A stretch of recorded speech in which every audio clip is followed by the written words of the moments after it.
States, we're seeing economic decline, social problems, political instability, very dangerous war enthusiasm.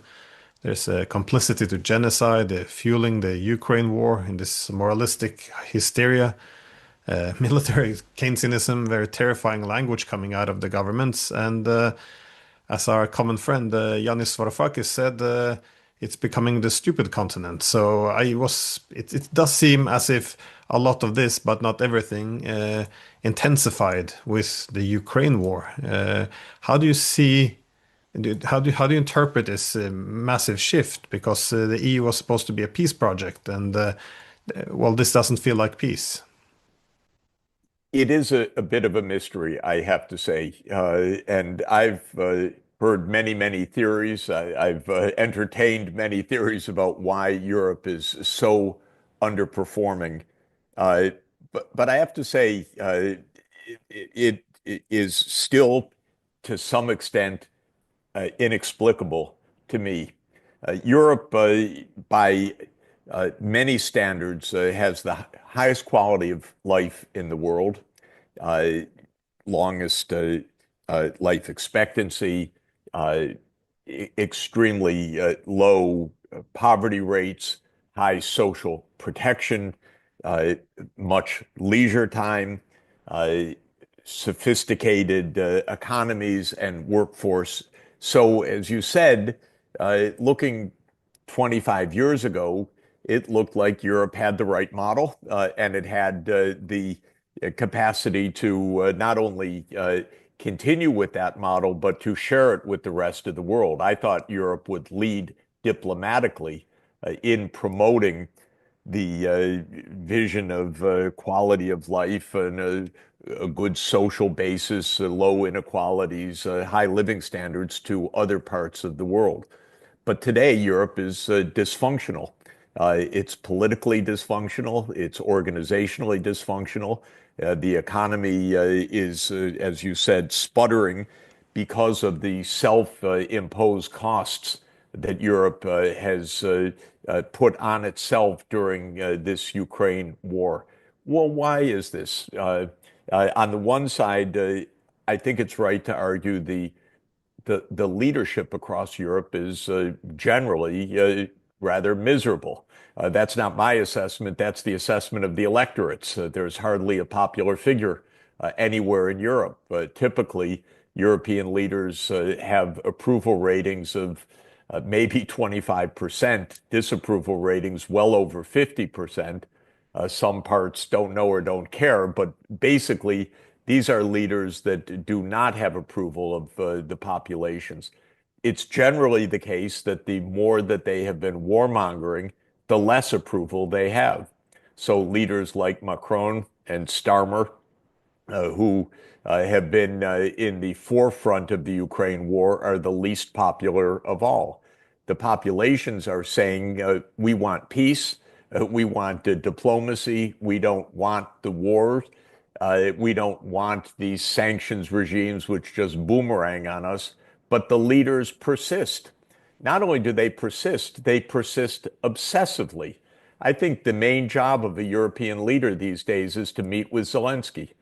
Meet with Zelensky in the morning, meet with Zelensky in the afternoon, fly someplace to meet with Zelensky in the evening, fly to another city, meet with Zelensky again. It seems they don't have day jobs. This is their almost sole activity. Where does this come from?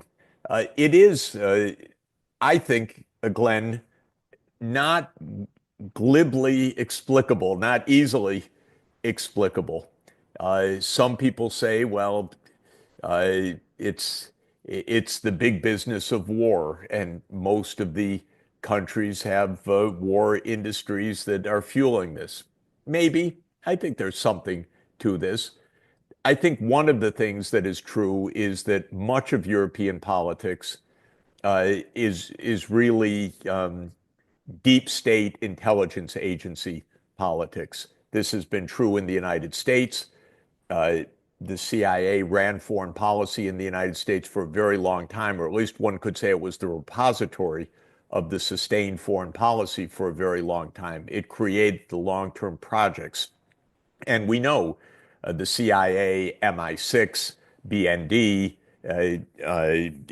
DGSE in France, and so forth work very closely together.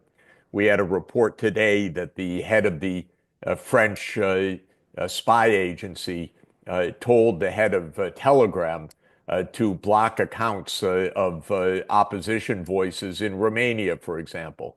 We know that there is a lot of security agency work.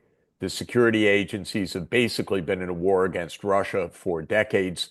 This has been their project. That continues, and it seems that many of these so-called political leaders are not leaders at all. They're kind of factotums of the security state apparatus. So I have to confess, I don't have an absolute clear view. Um, and I'll tell you one thing that's interesting from this perspective in my mind. Uh, when uh, um, when Tucker Carlson had his interview with President Putin, that was so widely watched, and he asked President Putin, why is the German government behaving the way that it is?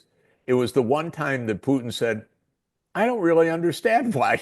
I don't get it. He also couldn't come up with an explanation. But I would say, just to put a bottom line on this, European leadership has been miserable, unpopular, a failure from a strategic point of view. It continues to be so until today. Maybe I'll add one more point on this, which is that Europe is structurally hamstrung as well, clearly. The European project is a jerry-rigged operation where uh, Europe is essentially still 27 sovereign countries. Um, and to the extent that it is one union, it's a not very representative union. It doesn't have institutions that garner much confidence. It doesn't have leaders of the European Commission that command much respect or that deserve much respect from my point of view in most part. So all of this is to say Europe is lost right now. The warmongering is self-destructive and dangerous. It's obsessive. It's a failure. Exactly why is a little bit hard to say.